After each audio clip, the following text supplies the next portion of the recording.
The Galaxy S24 Ultra Titanium. Apple did it first, and I don't really care who copies, because titanium is awesome. Used on spacecraft, inside human bodies, and on wheelchairs, it's super light, super tough, and super cool, and I'm super into this new high-tech fad.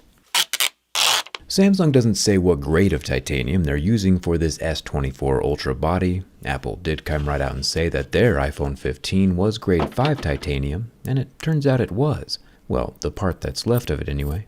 Let me know down in the comments if you think we should extract the titanium on this S24 Ultra as well. We'll chat more about the titanium in a minute. Samsung also said during their announcement that they have a new front surface glass called Corning Gorilla Armor. And supposedly it can reduce screen glare by 75%, which obviously helps the optical clarity. And it looks like whatever magic they've done is working. When the S24 Ultra is compared to my Note 10 Plus, you can clearly see a massive difference in reflectivity. The S24 Ultra eliminates the glare so much that we can actually count the diodes in my studio lights. Where with the Note 10 Plus, which has Gorilla Glass from 5 years ago, is just a giant white rectangle. I've never even noticed before that some of my LEDs are burnt out. Nice work, Corning. Thumbs up for that.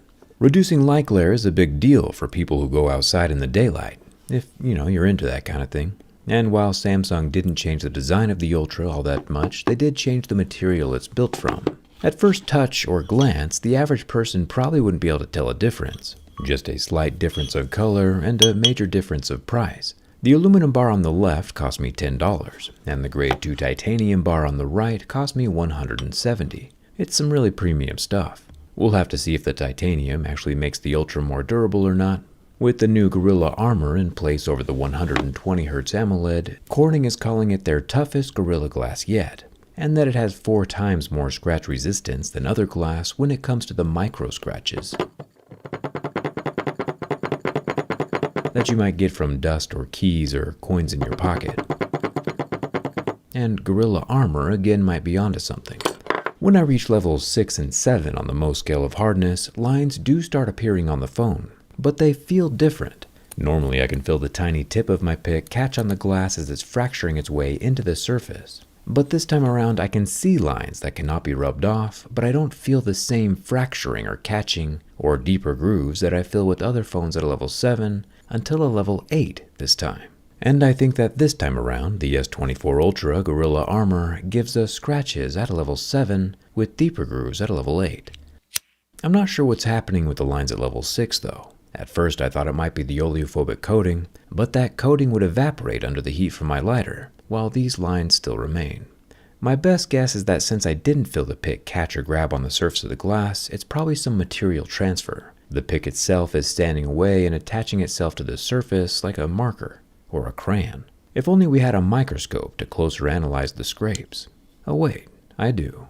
Zooming in for a close-up on the level 6 marks, it's a bit difficult to focus on the surface of the glass and not through the glass to the individual pixels, but the marks on the glass look very uniform, not super indicative of damage to the surface. Going on to level 7, we can see a few pock marks, where the pick actually enters into the surface of the glass, and level 8, where we can see actual chunks of glass that were obliterated by the stroke of my most hardness pick. So yeah, that's my verdict at least. 6 is actually just fine, scratches only begin at level 7, with deeper grooves at a level 8. Things will never be the same. A reduction of micro scratches is a pretty big deal, because those tiny imperfections are from where real cracks can form. The front camera is a 12 megapixel little guy, also protected with that Gorilla Armor, and that camera is sitting just below an ultra-thin earpiece slit. Now, when it comes to scratching the titanium is a Mohs 6, while aluminum is a Mohs 3. Again, we don't know what grade titanium Samsung is using yet, but we can infer from the little tiny print at the bottom of their website that it's probably only the exterior frame that's titanium, and that the button material is definitely not titanium. The buttons are probably aluminum inserts. The titanium can still scratch and scuff, of course. It's not vibranium or anything. It'll be fun to do some XRF scans during the teardown to see what grade it actually is. Hit that subscribe button so you don't miss it. The bottom of the S23 Ultra is where we find the 45-watt charging port, the IP68 water-resistant SIM card tray, and our little buddy, the S Pen stylus. It's been about 120 days since I upgraded from my Note 10 Plus, and I miss that thing already.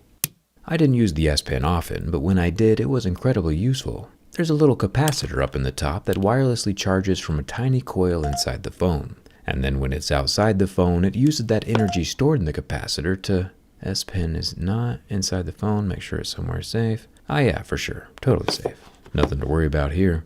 Anyway, it uses the power from that capacitor in the tip to remotely take pictures, flip through presentations, control music, and then the copper coils round around the tip create their own magnetic field that the screen's digitizer can detect for super accurate note-taking. The Note series was a professional powerhouse, and I'm glad to see the S24 Ultra line taking up that mantle. The back panel of the S24 Ultra is also made from glass. The little Samsung logo at the bottom is smooth, while the rest has a frosted texture.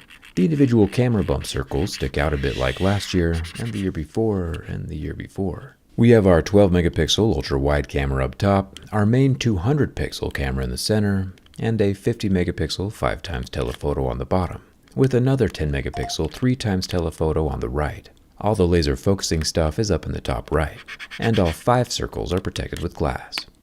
Along with the new titanium fad, I'm also super down with the super flat displays. Not only are they more functional, usable, visible, and less prone to damage, but they also gotta just be easier to manufacture. Samsung's using a 6.8-inch 1440p 120Hz LTPO AMOLED screen that lasts for about 30 seconds under my lighter before going white and not recovering.